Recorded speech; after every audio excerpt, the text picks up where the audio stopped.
I'm graduating and I'm going to want to work. No matter what you do, it's going to be hard. But you just have to do what you feel like is best for your family. Like, I'm just learning to be okay with what works for us and not what's might work for other people, because things are not going to happen on the timeline that you have set out, and that's okay, because things are going to go well, even though they're going to be hard. All right, welcome to the Rad Dad Podcast. This is episode 41. I have my beautiful wife, Katie Kelly, here, and we've planned this episode for a few months now, but just having two kids and dealing with bedtime and then booking other guests, it hasn't happened yet, which is why we're late to this episode. But here we are. So just starting off, talk to me about just some of your favorite memories from your childhood. Some of my favorite memories from my childhood, I remember going outside a lot with specifically my younger brother. I have more memories with him. And following my dad. My dad is an auctioneer, so my family would follow my dad around to all of his different auctions. Have a lot of memories doing that. And going down to Manti to hang out with my cousins, hang out with family. We spent a lot of time with family. My grandparents on my mom's side would do grandparents' night once a month, and I remember going over to their house and playing with cousins. I just feel like it's a typical childhood, playing outside, playing with your cousins and your friends. Yeah. Yeah. Have you ever thought about, like, you didn't necessarily grow up with like smartphones and stuff. Mm-hmm. Are you happy or? Oh, I'm so happy. I'm so happy. It made me be creative. I still watched a lot of TV, so I can't say. Yeah. I found an entry in my journal from 5th grade, and it's like, the prompt was like, what are your favorite things to do as a family? And it was like, watch TV. That was my number one answer. We watched a lot of TV, but I'm glad I didn't have something attached to me all the time, making me worried about things I didn't need to be worried about. So the gap between your childhood and when you got married is smaller than most. Because you're like 6 months. Yeah, well, so you were 18 when we got married. Right. You were 18 when we got engaged and when we got married. Mm-hmm. What made you feel prepared to take such a big step at such a young age? I don't know that I felt prepared. I felt maybe I was mature enough because I was the oldest. I just felt like I was always not an old soul, but like just mature for my age because I was the oldest sibling, oldest daughter specifically. And I just woke up every day after we got engaged. I was like, okay, is there any bad feelings? Like, do I have any feelings like I shouldn't do this? I'd like, wait. And the answer was always no. So I don't know that I like knew that I was ready. I just knew that it was the right choice and that I was mature enough to handle it. Does that make sense? Yeah. When I tell people the story, I always make sure to tell them, like, look, you have your own timeline. And it worked out great for us, but it's not like I would suggest that to other people or it's the right way. But if my daughter comes to me at 18 and says, I'm marrying somebody in 3 months, I'm going to say, no, you're not. Yeah. Like, I don't know how it just all worked out exactly how it was supposed to, obviously, but I'm not like an advocate for that for other people. You're right. Yeah. When was the first time you thought of being a mom? Or do you have like a specific memory where you thought in your head of Katie as a mom? I don't. And I always have thought about that as kind of a weird thing because I heard all my friends saying, like, oh, I just can't wait to be a mom. Like, I want to be a stay-at-home mom. I don't want to work. And I never was like, that was never at the top of my mind. Like, I knew I would be one, but I wasn't like anticipating, like, couldn't wait for that day until I was married, obviously. So I couldn't pinpoint a specific point in time, like before marriage, where I was dreaming of it. Really, I would like talk about kids' names like girls do, and like wonder if I was gonna have a boy or girl first, but never. I never pictured myself as a mom till I was married. Yeah. Well, and on the kids' side, me personally, the first few years of marriage, I knew we were going to have kids, but it never really crossed my mind. Yeah. Like, I felt we were so young and we were figuring out our marriage. We knew it wasn't the right time to bring a kid in. Like, we knew that it wasn't smart to do it just because of our circumstances. Had it happened to us, I think we would have been fine, but it just wasn't the right time. Yeah. So that's why we waited. What would you, if you had 5 minutes with 18-year-old Katie that's engaged, what would you tell her? I would tell her you need to be patient, because things are not going to happen on the timeline that you have set out, and that's okay, because things are going to go well, even though they're going to be hard. So just be patient with yourself. Don't compare yourself to other people that are like the same grade. Like, I would always compare myself like maybe to my friends that had graduated with me. Yeah, just don't play the comparison game, because everybody, like you said, like, you're on your own journey, you're on your own timeline. So don't be worried about what everybody else is doing. Yeah. I remember when we were first married and we were both in school, but I kept telling you, like, but you're not going to work, you know, because I had this vision in my head, and maybe it's because of my upbringing, but like, my wife isn't going to work. I'm going to work, you know, and you're like the stay-at-home mom. Yeah. And finally I warmed up to it, and then I saw your passion for teaching and how good you were at it. And, you know, it's developed into like who you are today. Right. But what kind of ideas or, I guess, stereotypes did you envision in a husband that maybe didn't play out? Stereotypes in a husband? Well, I just think that they're all good. Like, I feel like you are a lot more supportive and like willing to participate and make up for the difference where I was lacking, especially when I was working. Like, I would come home from work and you would clean the house. That was amazing, you know?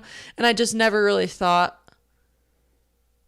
that, I'd never had that expectation maybe of a husband. I don't know. I think it was good for me to not have expectations. Like, I don't know. I like that. I mean, that makes it sound bad. Makes me sound good. No, I know. Like, I don't know how to phrase it, but I was open to however we would work together as a team, you know, however that would look.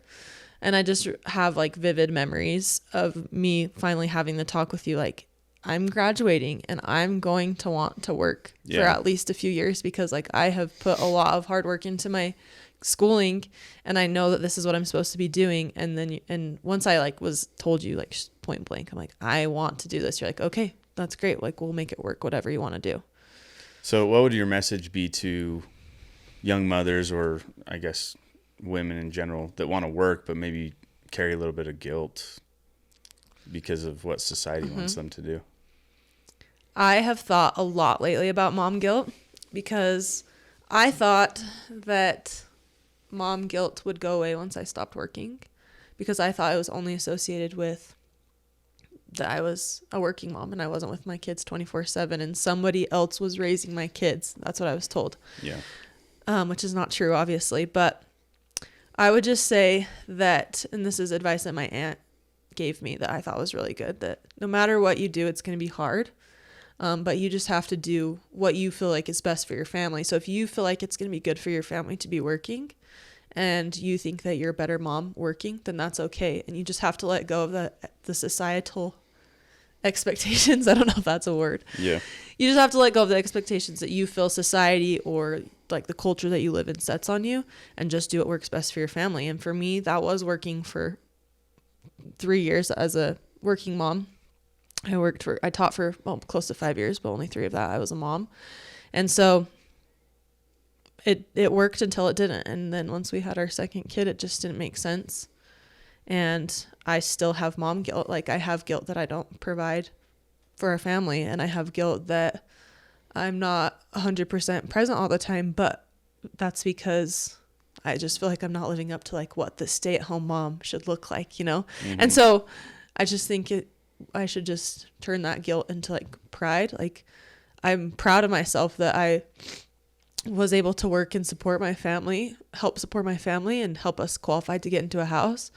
And now I'm proud that we somehow are making it work without me working, and that I'm able to like try and figure out this new lane that I'm in. That was a really long-winded answer, but yeah, it was awesome.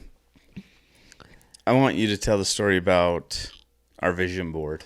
Oh my gosh. Where were we living when we did that? Mapleton. Did we agree to read the book together? The Success Principles? Yeah. I think I found it. You read it and then I read part Yeah. of it. So you were working.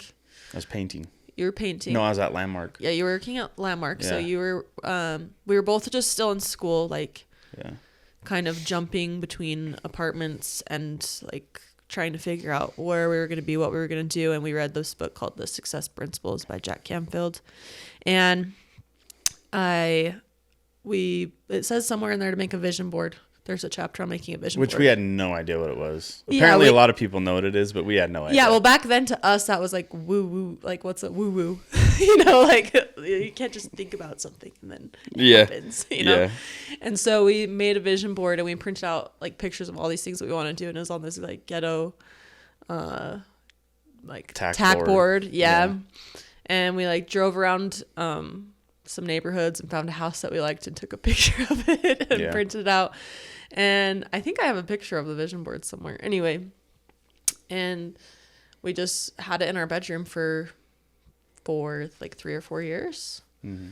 And like when we moved into our house, we kind of realized like, wow, we actually have already accomplished like a lot of these things just by like thinking about it, like, and talking about it all the time.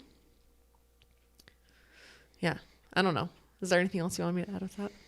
No, just it was like our introduction to the law of attraction, but also like we worked our freaking butts off. Yeah. And we still haven't 100% accomplished everything that was on it. I don't have a gazebo yet. I mean, maybe one day I'll have a gazebo. That was one of the things that was on my vision board, on our vision board. But, you know, like we were able to accomplish it. Now I have new things. Like it's a never ending thing. You know, I could be switching out pictures all the time. Yeah. Which I think is key. Yeah. I don't claim to know everything or a whole lot about marriage, but I've been asked, you know, what advice do you have? And one of the biggest things I feel like we are so good at that just kind of happened by chance. I don't think it was really on purpose, but we allow each other to have personal interests and we have interests together as well. Yeah. Like and I think that is a really balanced aspect of our marriage. And it's like, you know, really helped us to develop our relationship in our marriage, because I have outlets, you have outlets, and then when we want to go on a date night, like we're excited to hang out with each other and be with each other. We're not sick of each other. Right.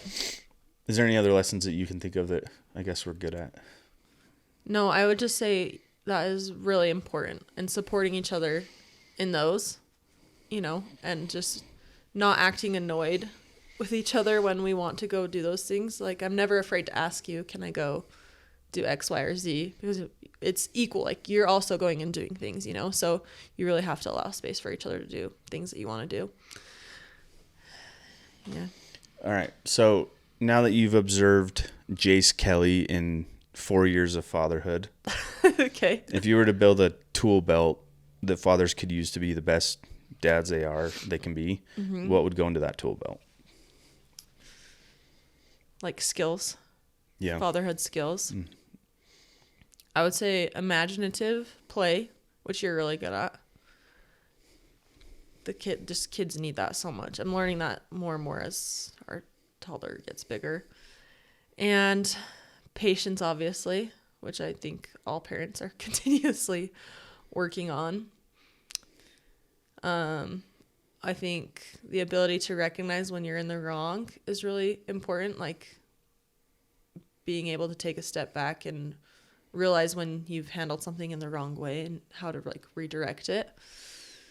And probably like roughhousing, like physical, like in a like roughhousing, but also like cuddling and giving hugs and words of affirmation, just like the lovey, like physical side, you know, of taking care of your kids. Like your kids need that more than you think that they do. What would you add? Nothing. That's great. I mean, I think patience has been the biggest theme here on the podcast. I think everything. Yeah, but that catches men off guard more than women, I think. Just when men jump into fatherhood, it's like, I don't think we realize how much patience you need. And it's a different kind. It's not like, okay, I'm going to be patient. It's like, no, you need to be actively patient. Yeah. You need to like plan ahead. You need to think in the morning, I'm going to be patient all day, because if you don't have your guard up, like, it's easy to just blow up. Yeah. So quick. From a woman's perspective, where are men missing the mark with fatherhood and marriage? Where are men missing the mark? Just in general. In general? Like what you observe. I think as far as being a spouse, I think acts of service.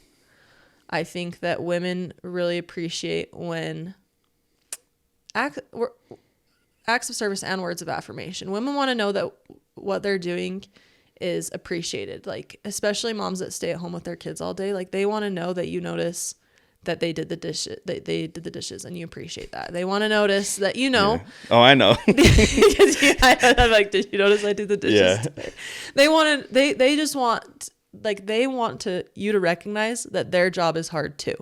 Like, just because they're just at home, it's not being just at home. Like, that's a lot of work to take care of a family and be a supportive wife. They want that recognized. So I think husbands need to be a better job of recognizing that being a mom is hard. And then also, just if you see something that is falling behind, don't be like, hey, when are you going to do this? Just do it. For example, I don't know, a task, if your wife typically does it, if she feels overwhelmed, just do it. Don't ask her when she's going to get it done.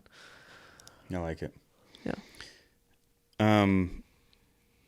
What role, positive or negative, do you think social media plays into marriage?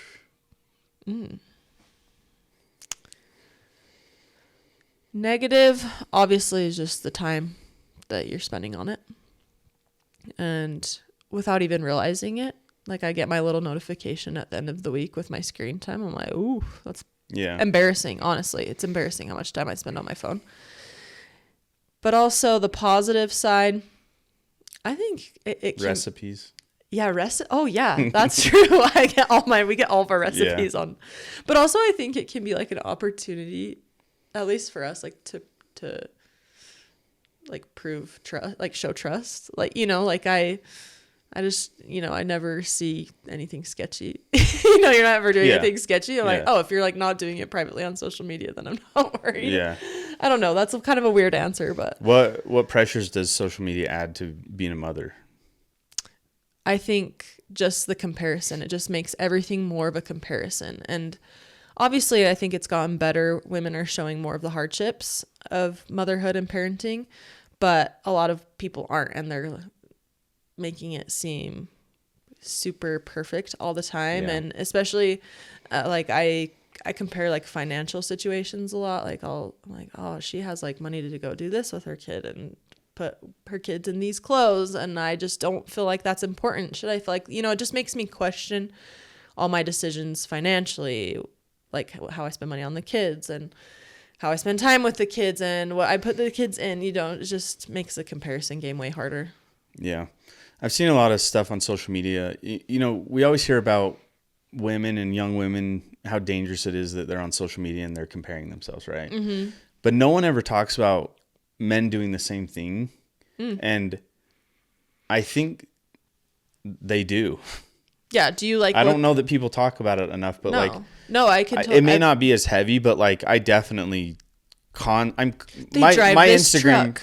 Well, my Instagram feed is a lot of it's like gym stuff. So I'm constantly fed with like, the latest influencers, and you're not doing this lift. And then the other side of it is the financial side. Yeah. You're not invested in this crypto. You're not doing this business idea. You don't have this big of a house. So in my mind, with my ADHD mind, it's constantly like, you're not fit enough. You're not providing for your family. You don't have this, that. Right.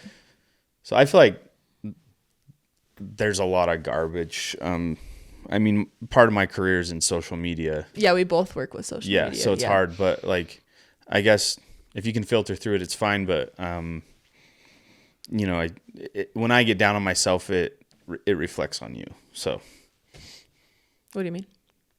Like, if I get negative vibes from social media, it's eventually going to come out, and you're going to take the brunt of it. Okay. I see what you're saying. Together. Yeah, I see what you're saying. No, I saw, I don't know if this is true or not, but I saw somewhere that there's a study that the more you're active on social media instead of just passive, the better it is. And I feel like that's true. Like if you're contributing, maybe you're like things that you think are positive onto social media or using it in a positive way, maybe you're doing less of the comparison. I don't know if that's true or not, but I feel like it's true. Yeah. Talk to me about the importance of challenging yourself physically. Ooh, I feel like I never was good at it in my life until I was married. I did a little bit in high school with being on my dance team, but I think it creates a sense of self-efficacy. Like I can do hard things. Like once you accomplish something that you previously didn't think you could accomplish, you're like, wow, like I can do anything. And even if it's just something physical, you know, I have probably said this story before, but I never considered myself a runner. And we signed up for a half marathon and I somehow magically competed the half marathon. I have done 2 and I never would have thought I could do that. So I'm like, if I can run a half marathon after a lifetime of telling myself I'm not a runner, I'm slow at running, whatever it was, then I can accomplish lots of things. I can use so many physical examples, like push-ups. I could never do a push-up on my toes until I just kept trying it and then building strength, and then I could do it, you know? So it's just little small things add up too. Yeah, I love that. What was it like marrying into the Kelly family? Because we're all like, we were all pushed as kids. Right. So your childhood was very different from my childhood in the way that I quit almost everything and I halfway did everything. So I'm not even blaming that on my parents at all. Like I feel bad because they put me in ballet and I begged and begged them to quit, only to later be like, I wish you would have made me stay in ballet. And then guitar lessons, like I would never practice for my guitar lessons, so I never got better. And then going to your family where everybody's like competing in sports at a high level and, you know, cares about that kind of stuff and pushes themselves. It was kind of like, whoa, this is what I want for my kids. You know, like I see what it looks like to push yourself and actually be good at something, not just like okay at it. And I think I want that for my kids. I want them to feel like they're good at something, especially a sport. For the first few years of our marriage, we didn't like work out or do anything physical. No, I was literally like a blob. I couldn't do anything. You weren't a blob. You just didn't have muscle tone. And I Which didn't either. Which is a blob. I didn't had no muscles because I just didn't even know what it was like to truly. But it, you know, throughout the years, it's become very important for us. And for me, especially to look inward. And I've told this to a few people. So I'm training for a marathon in September. And I've jokingly told this to a few people that I could go run a marathon right now. And physically, I think I could push myself hard enough that my body could do it. But it's the mental challenge that's important to me. Yeah. It's really, it's not the marathon. It's the 20 weeks of training that go into it, you know, and the 4 runs a week and the long runs on the weekend, like, and you're alone on the trail running. Yeah. Like that's what's hard. Do you feel like being pushed when you were younger in sports has prepared you to do this stuff as you're like, have you kept that? Is that something you've been maintained, or is that something you've? Yeah, it's something that's consistently developed who I am as a person. Yeah. And part of it's like finding my limits, and part of it's, you know, having a physical escape. And then another really important part is just feeling too comfortable in life. Like, comfort is a slow death. Yeah. He had a merch way back in the day that said that. I wasn't put here on earth to be complacent, to be comfortable. Mm-hmm. Like I do feel a weight on my shoulders to constantly improve. Mm-hmm. And it seems like every other year I get a little too comfortable physically, and I'm like, I gotta do this challenge or that race or whatever. Yeah. So I guess this is one of those years. But I'm excited to see you run it. But it on another note, that stuff like that does take a lot of support from your spouse. Yeah. Because I go to the gym every day for an hour, and you do the same early in the morning, and the kids are screaming half the time. Yeah, you do the same pretty much every day. So there's sacrifices on both ends. And then there's, with us being physically fit, there's other benefits. Like what? So with motherhood, what lesson surprised you? What lesson surprised me in motherhood?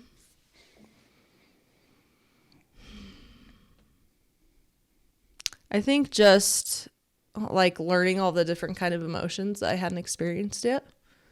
Like I never, like in good and bad. Like I never, like I had talked about earlier, I never knew if I could feel that motherly instinct because I just like I said, like I felt dumb because everybody's like, oh, I can't wait to be a mom. I never felt that. But until I had kids, right? Like I really just like that motherly instinct hit me so hard.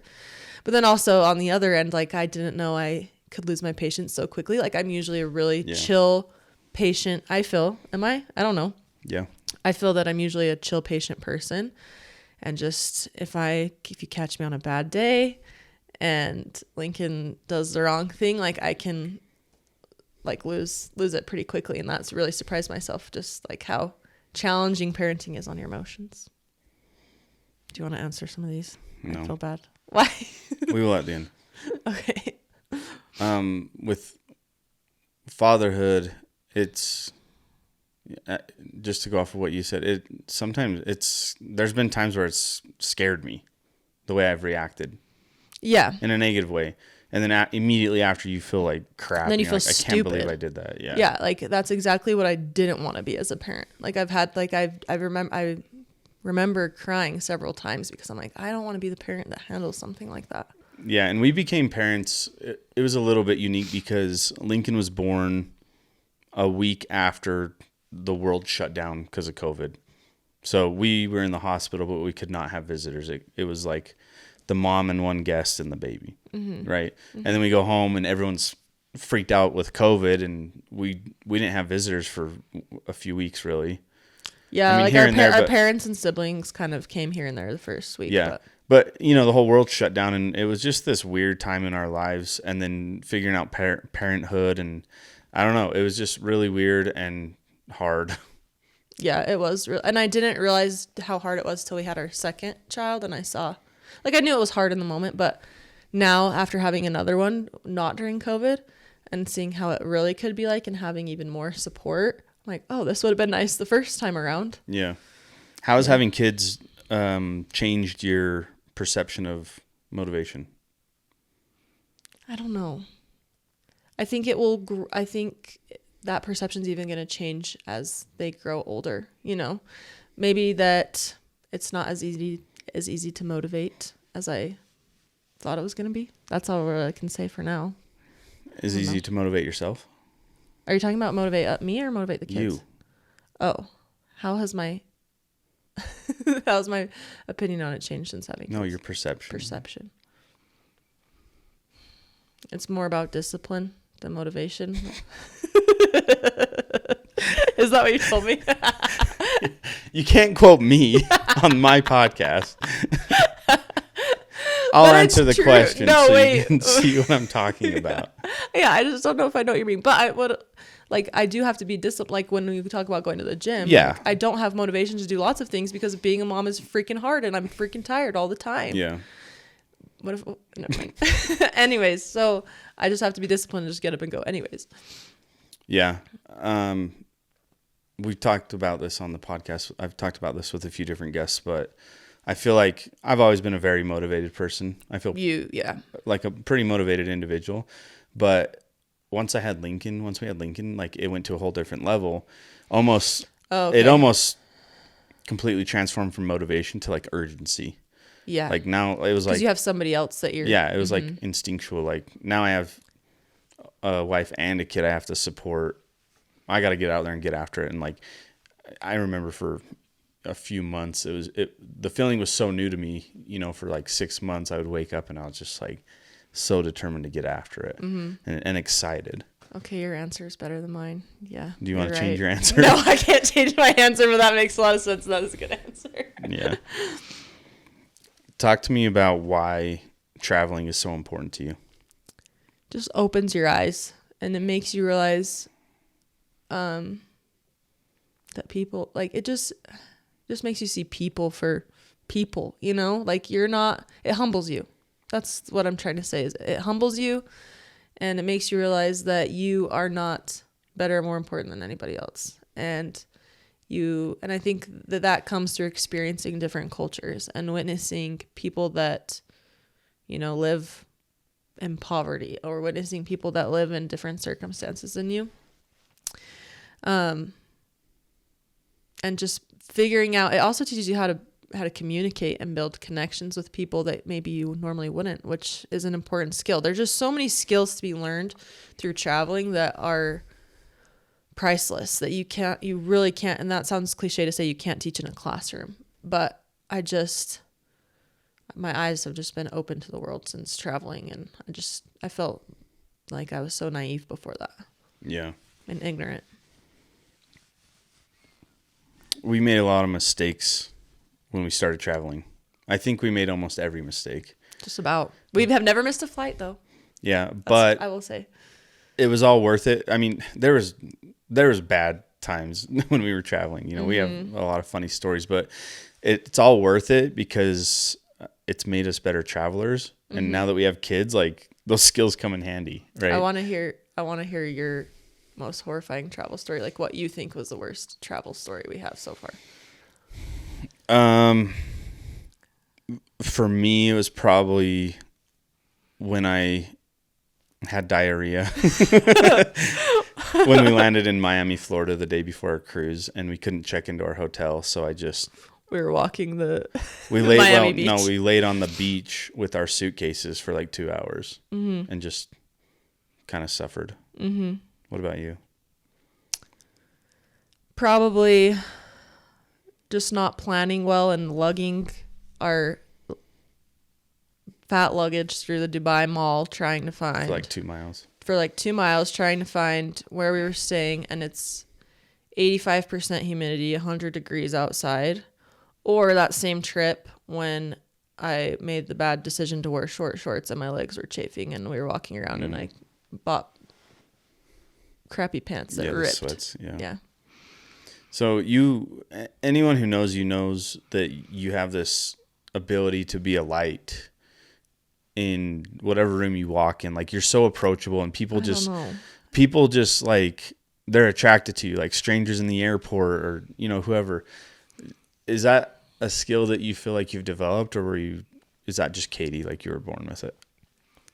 I don't feel like I see what you mean. Like, I don't want to say like, oh, I'm a light, you know, like I don't feel like that about myself, but I just like talking to people, and I like, making connections with people, which I feel like sometimes embarrasses you. Like, as soon as I meet somebody, I'm like, where are you from? Okay, well, do you know about this? Or like this person, you know, if I'm meeting somebody in the same state as me, I'm like, oh, you went to this high school? Did you know this person? You know, I really enjoy making connections with people.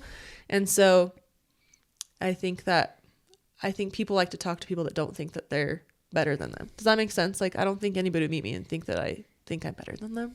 Yeah. Does that make sense at all? Like, I really enjoy making connections with people, and that's all. I think that's what it comes down to. Speaking of connections with people, one thing that surprised me with being married is the dynamic of friendship and marriage. Yeah. Like, our marriage, making friends with other married couples. Yeah. Because you throw in, like, if I have a guy friend, like, you have to click with the wife. And then we also have to coordinate all 4 of our busy schedules to try and get together. Yeah. And then next level is when you have kids. Yeah. Yeah. How important is that social aspect in your life, and how do you fulfill that need? It's so important. I think some people are totally okay not to have it. I think it just depends on your personality. I know people that are just happy to have their families and their spouse, and they don't really have friendships or feel the need for close friendships. But I don't know. It like adds a new zest to your life, I guess, for lack of a better term. I think it's important to have both. Like, I have my group of friends I really enjoy hanging out with, and I find so much like my cup is just filled after every time I leave hanging out with one of my friends or my group of friends. And I feel like you kind of feel the same way when you get the opportunity to hang out with your friends. And then we do have a few couples that we like to hang out with, and it's just good to have a mix and good to have people that we can do stuff with, to, especially in the winter time where we live, to do stuff with, to kind of break up the monotony of our lives in the winter time. Yeah. But it all goes back to building connections. I love feeling connected to people and feeling like you have people that are willing to be there for you through good times and bad, outside of your spouse, like to support you as a couple. Yeah. It's like I said before, it's really caught me off guard, and we've cycled through friends in our marriage, and we still love those people. I feel like you and I are both very loyal. I don't know that our friends realize how much we would actually do for them. Right. And a lot of them would never ask, but like we would do anything. Yeah. And yeah, I agree. How is your, I guess your perception or your approach to motherhood changed now that you have a daughter? It just makes me more cautious of how I talk about and treat myself, because I'm like, would I want my daughter to do this to herself? Because we learn, right, from our moms, like girls learn from their moms how to treat their bodies, how to talk about their bodies.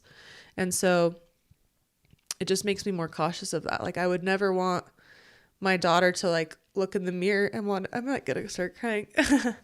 I would never want my daughter to look in the mirror and want to change everything about how she looks.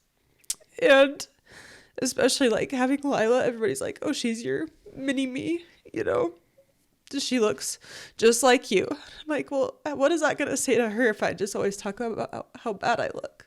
Yeah. Like, what is she going to think? So it just makes me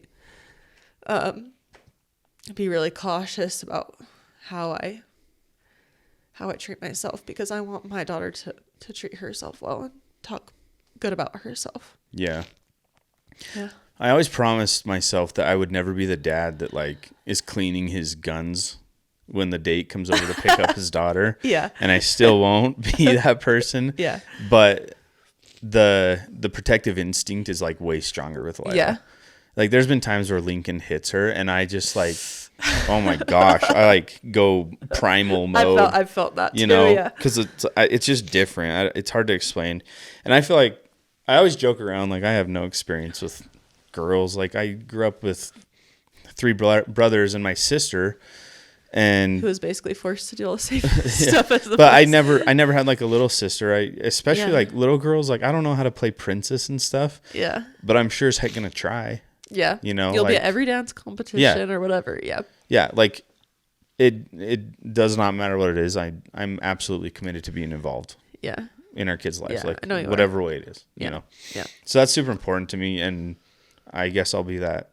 Well, now the cool girl dad is like the dad that does TikTok dances with his daughter. Yeah. On TikTok. Or watches Taylor Swift. Yeah.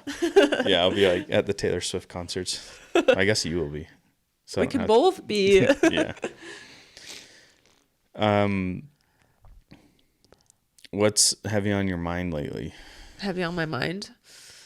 I think I already said it. It's a lot about mom guilt and just feeling like I'm never measuring up and like always comparing myself, like especially like lately it's been about the house, because I always joke that we don't have a Instagram worthy house, but it works for us. Like I'm just learning to be okay with what works for us and not what's might work for other people. Yeah. So just getting rid of guilt, getting rid of comparison, and finding the balance and all that kind of stuff. One thing you're absolutely incredible at is supporting me, most of my crazy ideas. You've shot down some really good ideas, I will say. I'm just kidding. No, but you keep me in balance, right? And one of the biggest things I've pursued is this podcast. Uh-huh. What were your thoughts when I pitched the idea to you? Well, when you pitched the idea of the podcast to me, you pitched an idea like you didn't say like, oh, I'm going to do this to make money, which is usually what you pitch me ideas as, like, oh, I can make so much money doing this. But with the podcast, you said, I think this would be a really good growing opportunity for me, a good opportunity to connect with other dads and just create like a community of dads and like be willing to open up about our emotions and the struggles of fatherhood. And I thought that was really a good cause. Like, I think people are better about talking about men's mental health now, but I don't see as much as it pertains to fatherhood. So I just was really admirable of the desire, like, that you even wanted to start it, and whatever comes of it. But I just thought it was awesome. Yeah. And just so everyone knows, Katie puts up with one guest a week here at our house after bedtime for an hour and a half, sometimes longer because they want to chat, you know. Yeah. Plus all the editing and all the posting and time that goes into it. So you put up with that, and it means the world, your support. So, of course. Okay, last question that we end with on this podcast. Gotta answer our Instagram. We will. Okay. You know the question, but okay. What message do you want to leave with your kids when you're no longer here? There's like kind of two parts to this. The first part would just be, I would hope that they knew without a shadow of a doubt that I loved them, and that I did my best to be a good mom, even if I'm not going to be perfect, and that I just loved spending time with them in any opportunity I could. And then the second part of that would be just that they're important and they matter, and their specific skills and personality and all those things are exactly what the world needs. And that sounds really cheesy, but I think it's an important message for them, that they are important. Awesome. I love it. Well, thank you for sharing your stories, insights, and thoughts. And I'm proud of you as a mother and wife. Thank you. I'm proud of you as a husband.